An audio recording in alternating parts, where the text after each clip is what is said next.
Assalamualaikum warahmatullahi wabarakatuh.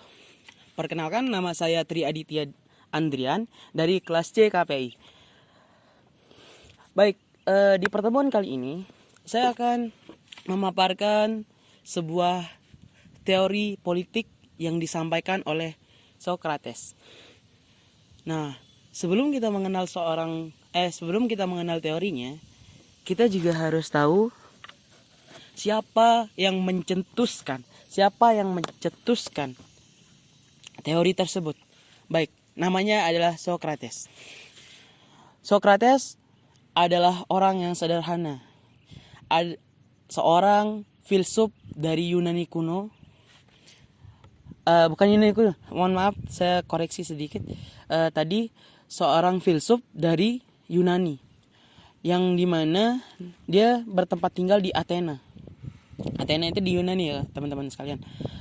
Baik, dia memiliki seorang ayah yang bernama Sophoniskos. Bisa dilihat di sini, tapi yang paling atas. Dan yang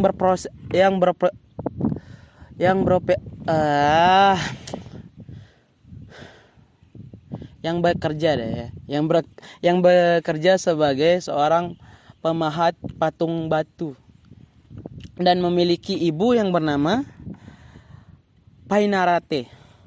Painaret itu seorang bidan. Oleh karena itu, teori-teori tentang Socrates itu sangat berhubungan dengan ilmu kebidanan, dalam artian dia menggambarkan teorinya itu melalui pengibaratan dari seorang ibu yang sedang melahirkan, yang dimana dia mengatakan bahwa ilmu atau teori dari Socrates ini ibarat seorang ibu yang sedang melahirkan. Seperti itu. Baik, dia juga memiliki seorang istri yang bernama Xanthippe. Xanthippe ini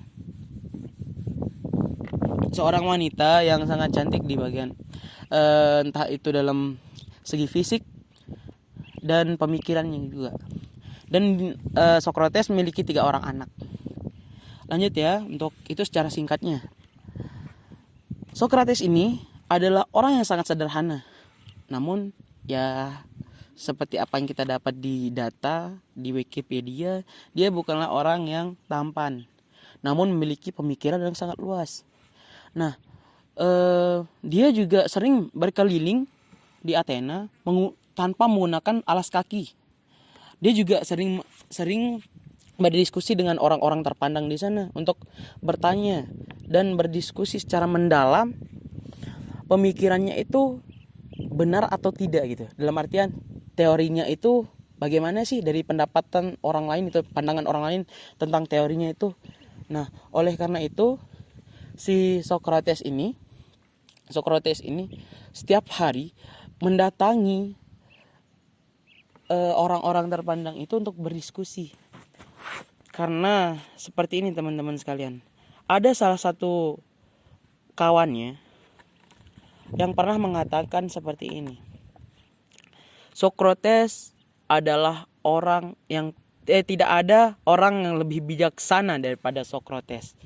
Oleh karena itu, Socrates setiap hari pergi berkeliling Athena untuk mendatangi orang-orang yang seperti apa yang saya bilang tadi, itu terpandang di sana, memiliki pemikiran yang sangat hebat dan berdiskusi. Namun setiap yang ia datang tidak pernah yang namanya ia mendapat jawaban yang pas gitu. Tidak puas dengan jawaban itu. Oleh karena itu, ia pun berkesimpulan bahwa bisikan gaib dari temannya itu atau sahabatnya itu benar gitu, membenarkan gitu. Karena memang benar di Athena sana pada zamannya Socrates itu, dari pemikiran Socrates itu paling paling sulit untuk dijelaskan gitu. Sulit dijelaskan dalam artian membuktikannya atau dalam pemikirannya seperti itu. Nah, Socrates ini juga memiliki seorang murid yang namanya Plato, yang dimana Plato ini yang selalu menulis teori-teori dari Socrates, karena Socrates ini dikenal tidak memiliki hasil karya gitu, hasil karya dari dia tidak menulis itu, dia tidak pernah menulis hasil karya yang bisa disebarluaskan gitu. Jadinya si Plato ini yang selalu menuliskan, sampai-sampai nih si Plato kalau membuat suatu karya tulisan itu mengatasnamakan gurunya, yakni Socrates. Nah, Socrates itu juga tidak adalah seorang guru bagi banyak murid, namun yang paling menonjol ya Plato. Nah, kemudian si Plato ini memiliki murid juga yang namanya Aristoteles. Ya, itu mungkin itu penulisannya ya. Apa sih cara bacanya saya kurang paham, cuman nanti dah saya usahakan untuk jelaskan lagi secara detail di kolom komentar atau di via Zoom. Baik ya. Mungkin itu saja dulu untuk pengenalan soal Socrates ya.